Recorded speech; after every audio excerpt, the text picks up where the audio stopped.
Hello. I thought it might be fun to read the book called Mother's Day Surprise tonight because Mother's Day is just a couple days away. Are you ready for that?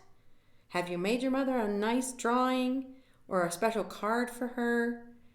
I hope you remember it's just a couple more days away. Let's read about Mother's Day Surprise, but if you'll notice, this is not a kid getting ready for Mother's Day. Let's have a look how this story turns out.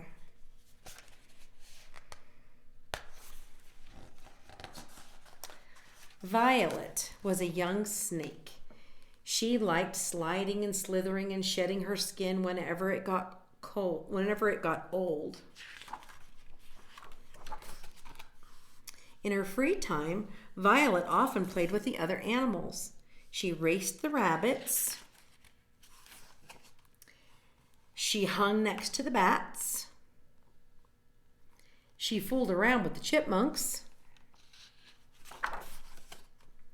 But as spring was sprung, Violet noticed a change in the air. The other animals were suddenly very busy, too busy to play.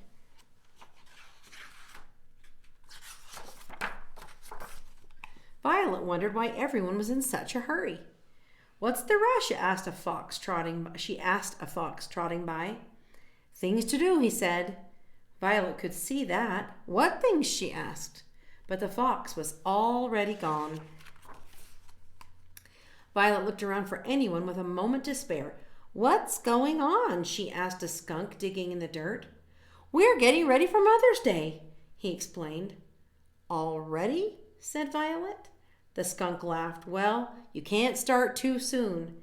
It takes time to make the perfect gift." Violet had to admit that was true, but what kind of gift would be perfect for her mother?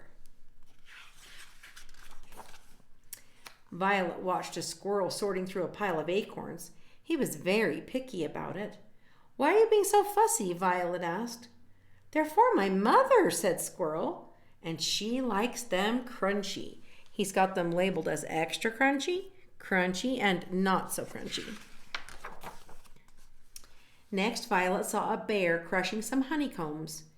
"That looks like sticky work," said Violet. The bear agreed.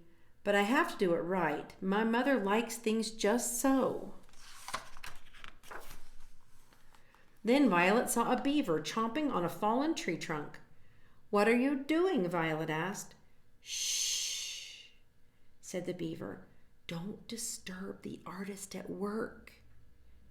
"Sorry," said Violet. "I can't afford to make any mistakes," the beaver went on. "When I'm done, my mother will love this." Violet was glad everyone was working so hard, but that wasn't helping her. What could she do for her own mother? Without arms or legs or teeth, she couldn't make anything like the other animals. Never before had Violet felt it was hard being a snake, but she felt that way now. As Mother's Day approached, Violet got sadder and sadder. The other animals were finishing up their gifts, and Violet still hadn't started hers. It wasn't fair. It wasn't fair at all. Then Violet got an idea. She practiced and practiced her present in secret. It was a tricky business, but slowly she made progress. On the morning of Mother's Day, all the animals were ready with their presents. Violet was ready too. Wonder what Violet's got in mind. "Happy Mother's Day," shouted Violet. "Oh my," said her mother, "what a nice surprise." "It's perfect, Violet, absolutely perfect." Look closely at how Violet has turned herself into a heart for Mom. Violet was very happy. Even without arms or legs or teeth, she had shown her mother just how she felt. And her mother felt the same way too. Look what Mama did. They both turned themselves into a heart. It's a cute story, isn't it? Whatever it is you're thinking about for Mother's Day, let's get yourself ready for that. It's coming quick. I hope you have a good night's sleep tonight and that we get to see each other soon. Good night.